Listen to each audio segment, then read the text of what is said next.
Welcome to my YouTube channel. Hit the like button, share your thoughts, subscribe and tap the bell icon. Her phone slipped from her hand. The screen lit up once, then died in the floodwater. Mira stood in ankle-deep water. It was inside her living room. Furniture floated. Dishes clinked on the floor. Cold air pushed through the broken window. She didn't blink. Her mouth stayed open, but no sound came. A second ago, she thought she could fix it. Now the water kept rising. The storm had hit faster than the warning. It knocked down power lines. It smashed her neighbor's roof. Then it punched through her front door. She had no time to grab anything. No bag. No clothes. No photo of her son. Just her ID and the soaked clothes on her back. Her legs moved without thinking. She rushed to the kitchen. She grabbed the drawer. Empty. She had already taken the keys. Good. Next, she turned to the hallway. The water touched her calves now. Her shoes dragged. She stepped over a toy. Her son's toy. It floated toward the wall. She swallowed hard. She had sent him away a week ago.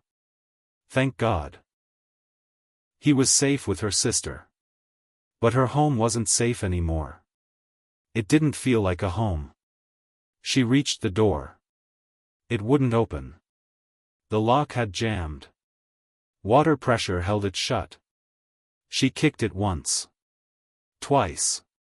It didn't budge. She ran to the back. Slipped.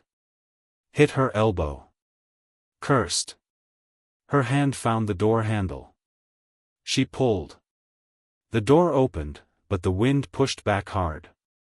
She squeezed through. Outside, the street was gone. Water covered everything. A tree branch cracked near her. It fell across her driveway. Her car was half underwater. Her lips trembled. She didn't cry. She took off her shoes. She climbed over the branch. Her foot slipped on wet bark. She caught herself on the hood. The metal felt like ice. She pulled the door open. She threw herself in. Slammed the door. Shivered. Then she sat there. Still. Quiet. Cold. Like her brain had turned off. She looked out at her house. It looked like a ghost. Mira drove. No plan. Just kept the wheel straight. The rain hit hard.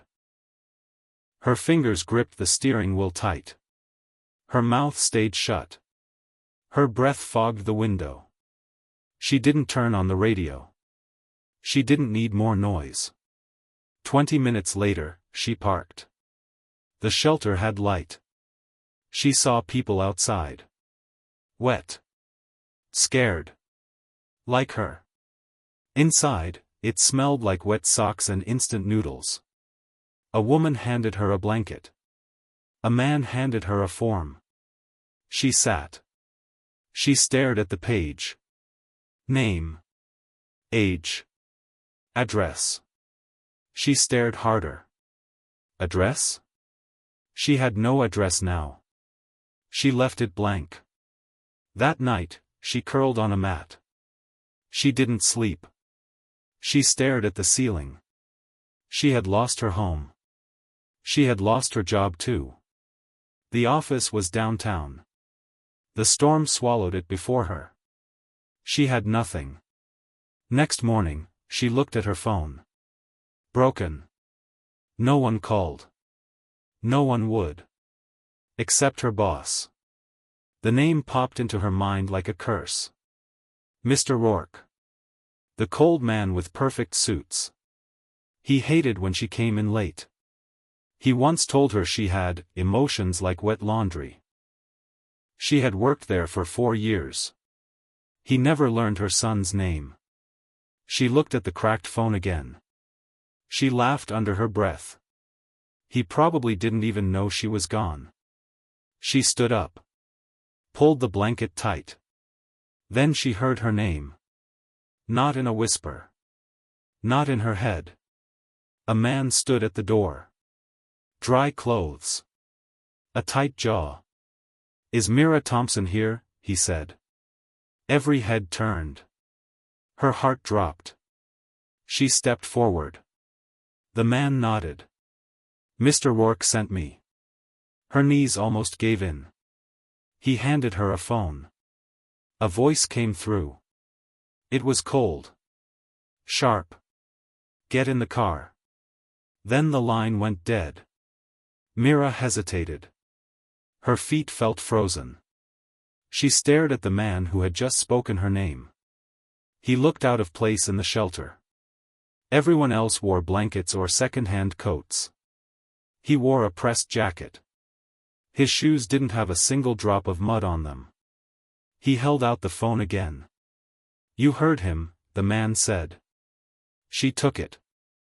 The screen showed a simple screen, line disconnected. Her fingers curled around the device. She held it tight like it could answer the 1,000 questions now screaming in her head. "You're Mira, right?" the man asked again. His voice was firm. "Yes." "Then come with me." He turned and walked outside like he expected her to follow. Just like that.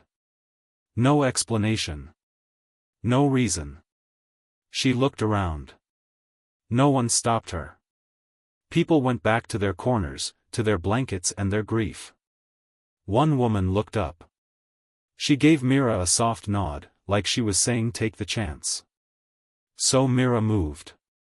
She followed the man outside. The cold bit through her damp sweater. Her hair clung to her cheeks.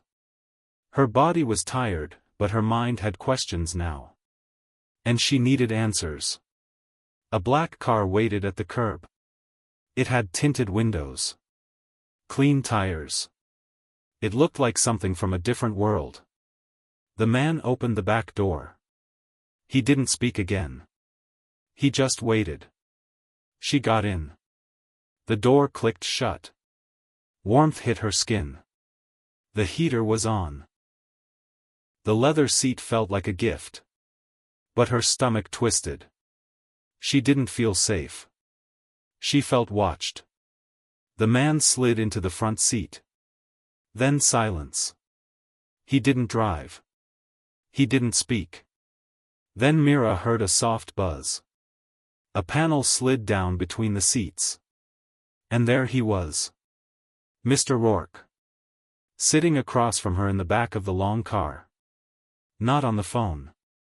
Not on a screen. He was here. Mira stared. His suit was black. His tie was red. His face looked like someone had sculpted it from stone. Not a single emotion showed. He leaned forward. "I wanted to see for myself," he said. Her voice barely came out. "See what?" "You." His eyes didn't blink. She sat back. Her body tensed. "Why?" He took a slow breath. "I thought you were dead." His voice was calm. Flat. "But you're not. And that changes things." Mira blinked. "Why do you care?" He ignored the question. Instead, he looked down at his hands. "You disappeared after the storm. HR said you hadn't checked in. I sent someone to look. They couldn't find your address. Your number didn't work. I figured it out. Your street was in the red zone." She stared at him. "You tracked me?" "I don't waste employees." Her jaw clenched. "I'm not your property." He smiled, but it wasn't kind. "No. You're not. But you're not just a name on a list either." He leaned back now. The shadows moved across his face. "You held something. I need it." Myra's chest tightened. "What are you talking about?" His eyes narrowed. "Do you remember the folder I gave you? A brown file with a silver clip. She froze. Her mind flew backward. 2 weeks before the storm. He had handed her a folder. He told her to lock it in her desk drawer. He didn't say why. She had done it. She remembered it clearly. She didn't open it. She had meant to return it the next day. But the day after, she called in sick. Then came the flood. She never made it back. That desk. That file. It had gone underwater. I don't have it, she said. It's gone. The car went silent. Rourke's face didn't change. But something shifted in the air.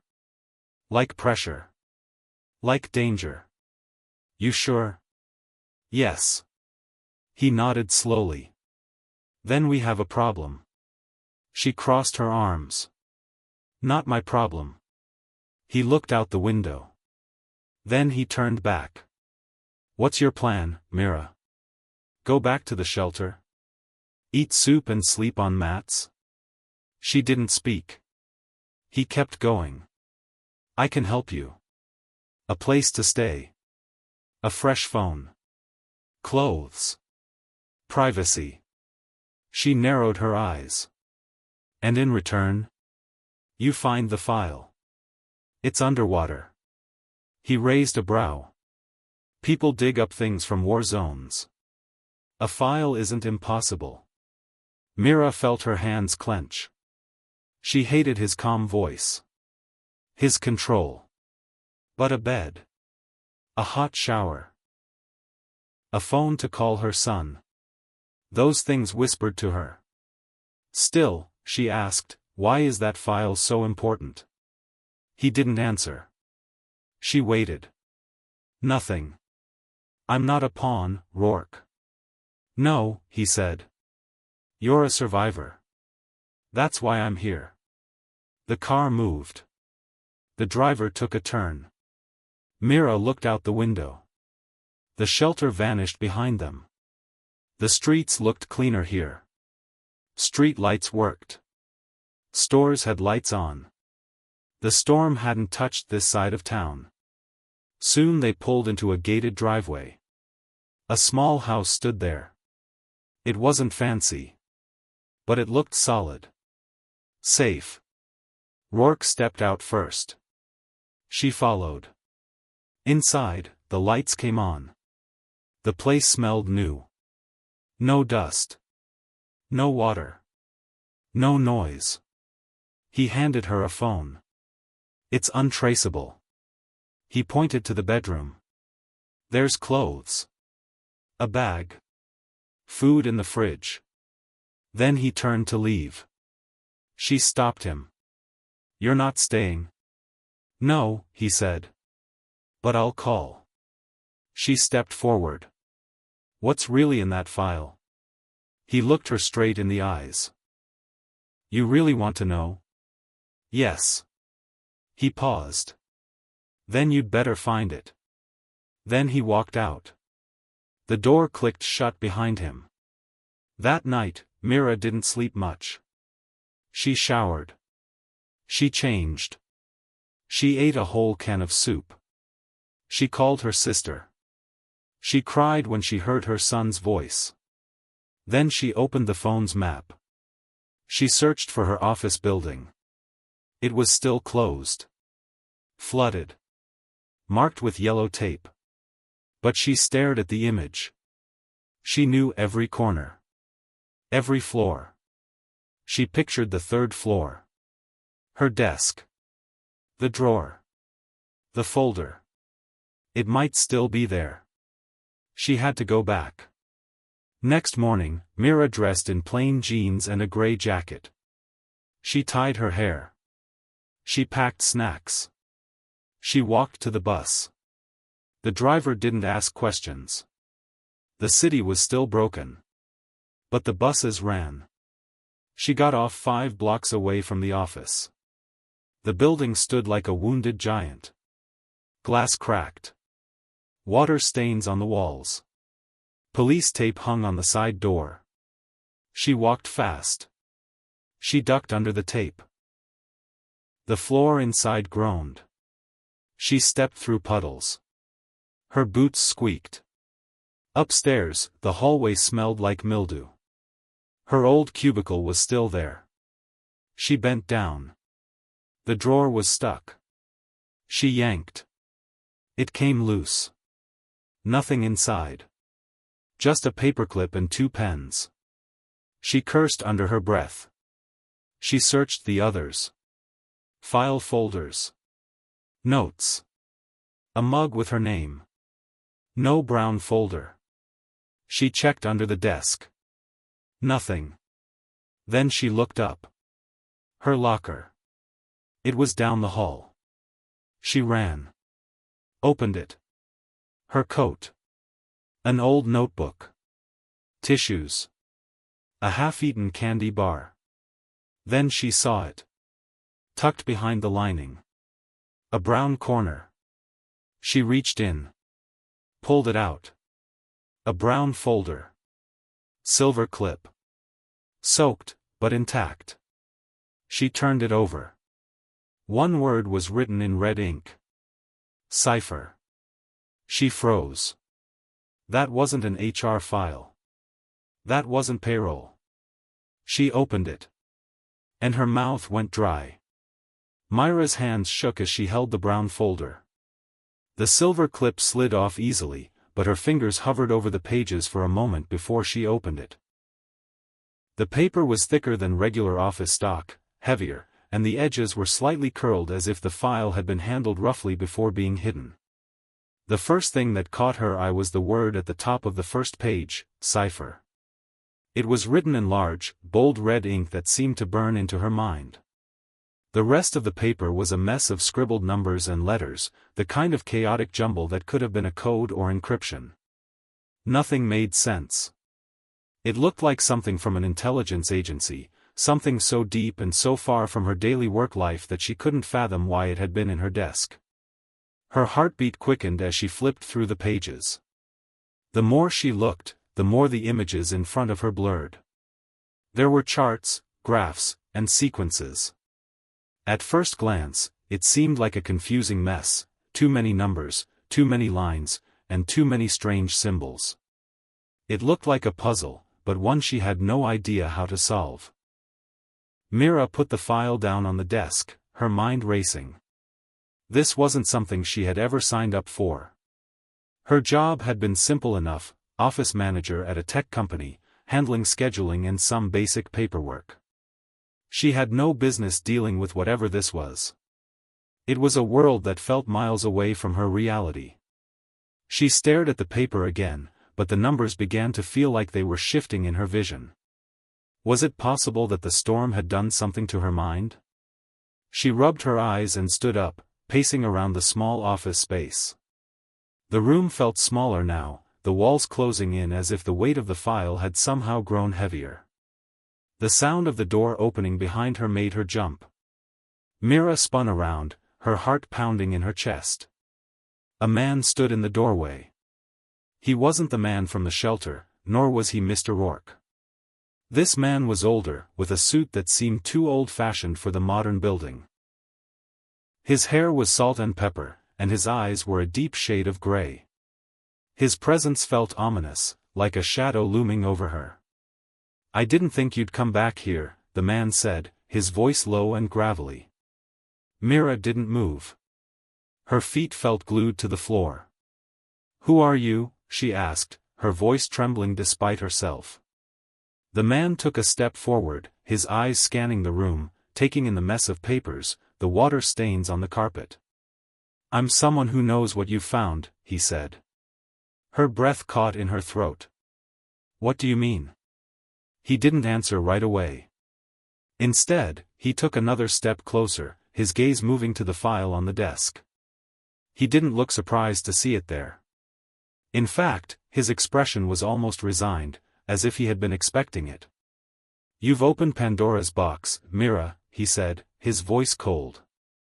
"You don't understand what you've gotten yourself into." Mira took a step back. The room felt smaller, the air thicker. "I don't want any part of this." Whatever it is, I didn't sign up for it. The man didn't seem to care. He continued, that folder you're holding is more than just paperwork. It's a key. A key to something bigger than anything you can imagine. You've already seen part of it, the cipher.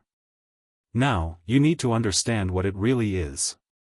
Mira shook her head. I don't understand any of this. I just wanted to go back to my normal life. I lost everything, and now I'm supposed to, decode a mess of numbers. The man's eyes narrowed. You don't have a choice, Mira. Once you're in for good. She glanced at the folder again. But why me? Why did Rourke send me on this wild goose chase? Rourke isn't the one who chose you, the man replied, his tone suddenly softening. You were chosen because of your ability to think clearly under pressure. You've been tested. This file isn't just a job. It's a puzzle. And the more you understand, the closer you'll get to the truth. Myra's mind was spinning. She didn't know whether to run or confront him. The entire situation felt too surreal. Just days ago, she had been living a normal life, taking care of her son, doing her job, worrying about bills and deadlines. Now, she was trapped in a world that felt like a movie, except it wasn't fictional. It was happening to her. She glanced back at the man, trying to steady her breath. What truth? His lips curled into a slight smile. The truth about everything. About the storm. About Rourke. About what the company really does. You've seen only the surface, but now you're diving deeper. Myra's stomach churned. You're saying Rourke has something to do with this? The man nodded. Rourke's just a puppet. He's one of many. This file? It's the beginning of something much bigger than all of you. And once you're in, you won't be able to leave. She shook her head again. I didn't ask for any of this. The man moved closer, lowering his voice. I know you didn't. But the storm didn't come for nothing, Mira. It was just the beginning. And you. He paused, his eyes fixing on her, you're part of it now. You can't undo what's been set in motion. A cold feeling ran through her. The man was serious. He was talking about things she didn't understand, things that were too large for her to grasp. What am I supposed to do? She whispered. The man took a deep breath. First, you need to decode the cipher. Every number, every letter, every symbol is a part of a bigger puzzle. It's not just information. It's a map. A map to something much more dangerous. Mira felt her pulse quicken. I don't know how to decode this. You will, he said. And I'll be here to guide you. But know this, Mira. The closer you get to the truth, the more you'll lose. You'll lose everything. But maybe you'll gain something too. Something no one else has. Myra's mind reeled as she thought of her son. She thought of the life she used to have, the simple, quiet life before everything had been turned upside down by the storm. Could she really give up what little she had left? Could she risk everything to uncover the truth behind the cipher? She was too afraid to answer. Too afraid to know what the truth would really cost her. The man reached into his pocket and pulled out a small device, one that looked like a simple key fob but had a sleek, metallic finish. He held it out to her. If you want to move forward, he said, you'll need this. It's the next step in the puzzle. You'll find your next clue in the city's archives. But be careful, there are others who are looking for the same thing you are. And they won't hesitate to stop you. Mira took the device, her fingers trembling as she held it. She didn't know what to make of it. She didn't know what to make of any of this. But as she stared at the metal object, a strange feeling settled over her. It was a feeling of dread and determination mixed together. There was no turning back now. Whatever was coming, whatever this was, it was going to change everything. The man turned toward the door. "Go to the archives. You'll find what you need there. And when you do, you'll understand." With that, he left. Mira stood there, staring at the device in her hand. Mira couldn't sleep. The device the man had given her felt heavier with each passing minute. The metal key fob, sleek and cold in her palm, seemed to pulse with an energy she didn't understand. It had only been hours since she had found the cipher, and now, she was standing on the edge of a revelation that threatened to unravel everything. She had spent the night staring at the cipher, trying to make sense of the numbers, the letters, the chaotic string of symbols. She had even pulled up her old files on encryption codes, hoping for a breakthrough, but nothing worked. It was as if the code was designed to stay just out of reach, too complex to solve, yet too important to ignore. She stared at the device again, unsure of its purpose. It didn't look like much. Just a sleek piece of technology, a small black fob with a button that felt strangely satisfying to press. She had no idea what it would unlock, but deep down, she knew it was tied to the truth she was desperately seeking. The city's archives were only a few blocks away. She could walk there, or she could take a bus. Either way, the decision didn't matter anymore. What mattered was that she had to go. She grabbed her jacket and stepped out into the cold morning air. The city hadn't fully recovered from the storm, but things were starting to get back to normal. The streets were flooded with commuters, some of them wearing masks to protect against lingering dust in the air. Others walked like they were in a daze, as if the storm had changed them too, forever. Mira couldn't shake the feeling that she was one of those people, forever changed. And she wasn't sure if it was for the better. The walk to the archives felt longer than it should have. Her heart pounded with each step, and her mind kept racing. What was she about to uncover? Was it truly worth losing everything? She stopped outside the building, a grand stone structure that looked like it belonged to a bygone era. The archives were hidden away in the basement, a place few people ever ventured. But Mira had no choice now. The key fob in her hand seemed to hum with energy, urging her forward. Inside, the air was musty and cool. Rows of old file cabinets filled the space, their metal doors creaking as she passed.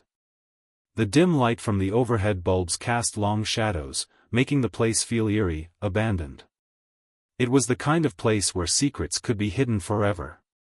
She walked to the back, where a door marked "Restricted Access" stood. Mira hesitated before pulling the key fob from her pocket. She pressed the button, and to her surprise, the door clicked open. The archives had been waiting for her. Inside, the room was lined with shelves full of thick volumes, each one containing pieces of history. There were more cabinets here, much older, more secure. Mira walked deeper into the room, her eyes scanning the labels on the drawers. "Cipher," she whispered, feeling a strange sense of déjà vu. There it was. She knew the file she was looking for was here. But which one was it? Her fingers brushed against the drawer handles, and she pulled one open. The contents were old newspapers and yellowing documents, some of which had been torn apart. She rifled through them, pulling out one file after another. But none of them felt right. They didn't hold the answer she was searching for. Then, in the far corner, she saw something that stood out. A file was slightly out of place, tucked behind several others. It was marked with a single word. Cipher. Her breath caught in her throat. This was it. This was the file that had been hidden away for so long. She pulled it out and opened the cover.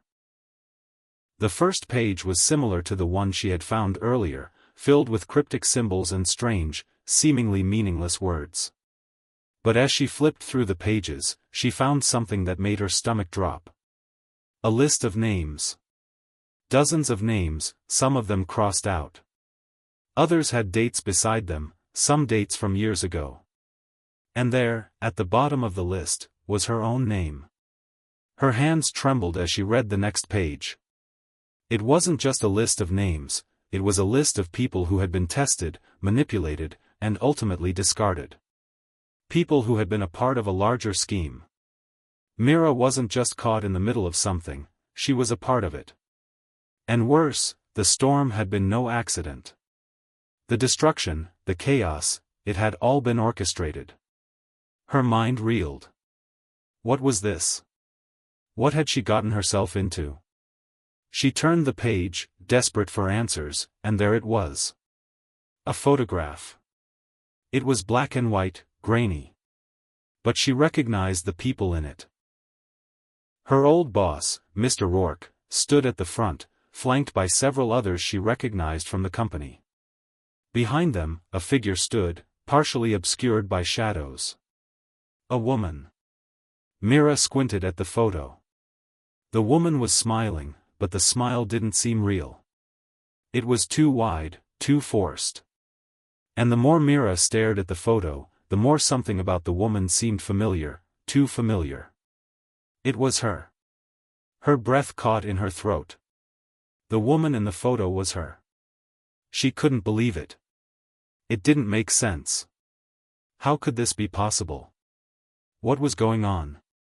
She flipped through more pages, but they all seemed to lead back to the same conclusion. She had been part of an experiment. She had been selected because of her unique skills, her ability to adapt, to survive. The company had manipulated her, tested her, all under the guise of a regular office job.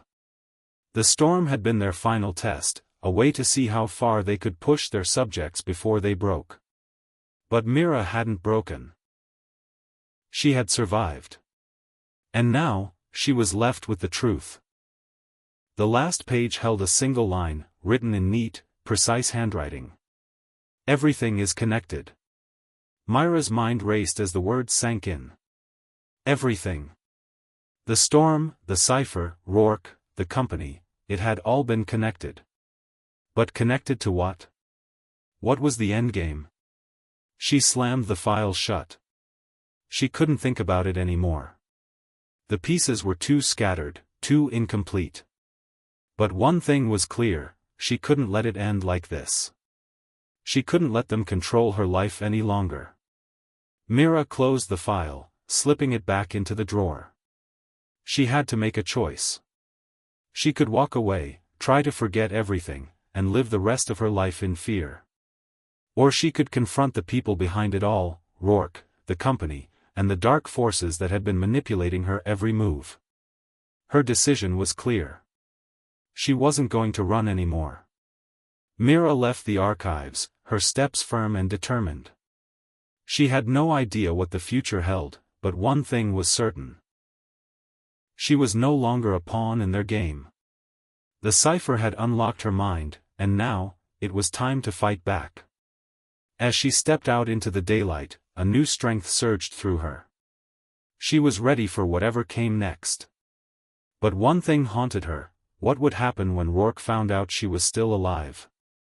What would happen when he learned that Mira was no longer afraid? Only time would tell. And she wasn't about to wait for it.